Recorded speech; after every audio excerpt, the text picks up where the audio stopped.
Bonjour ou bonsoir, selon l'heure à laquelle vous nous regardez. Je suis votre chroniqueur audio et animateur de podcast à l'ODJ Média et je suis chargé de vous lire fidèlement une chronique signée par Azzedine Benani, intitulée L'inclusion par l'intelligence artificielle. Quand les Jazari Institute rencontrent le Maalam, qu'on écoutera ensemble dans ce podcast, l'auteur commence son article ainsi. On parle beaucoup d'inclusion numérique et d'intelligence artificielle sociale, souvent depuis les tribunes institutionnelles, les stratégies nationales ou les discours technologiques.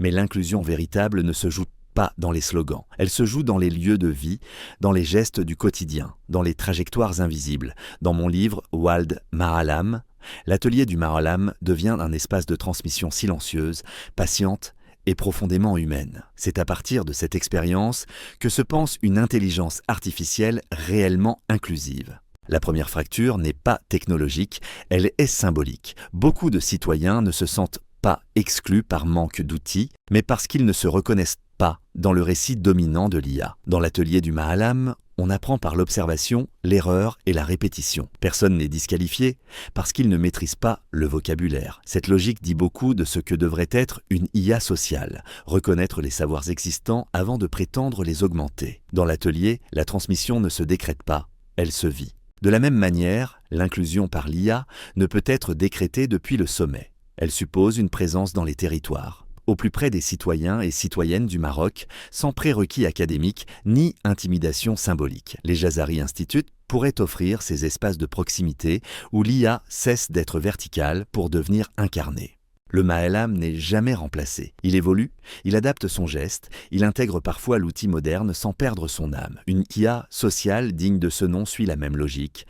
Elle accompagne sans imposer, s'adapte aux rythmes humains et respecte la mémoire des métiers. L'artisan, l'agriculteur, la PME ne sont pas des publics à convertir, mais des acteurs à part entière de l'IA. Le Maalam adapte son geste à la matière. L'IA doit s'adapter au contexte, une intelligence artificielle qui ignore les langues, les symboles et les pratiques locales, produit mécaniquement de l'exclusion. Les Jazari Institute pourraient devenir des lieux de traduction culturelle de l'IA, où la technologie se met au service du geste humain et non l'inverse. Dans l'atelier du Maalam, la transmission est un acte collectif. Il n'y a ni estrade, ni hiérarchie artificielle du savoir. Les cafés IA, organisés mensuellement à la Médina de Rabat, montrent déjà qu'il est possible de parler d'IA autrement, dans un lieu populaire et chargé de mémoire, autour d'un thé, en réunissant chercheurs, artisans, étudiants et citoyens. Les Jazari Institute pourraient institutionnaliser cette culture du dialogue et de la co-construction.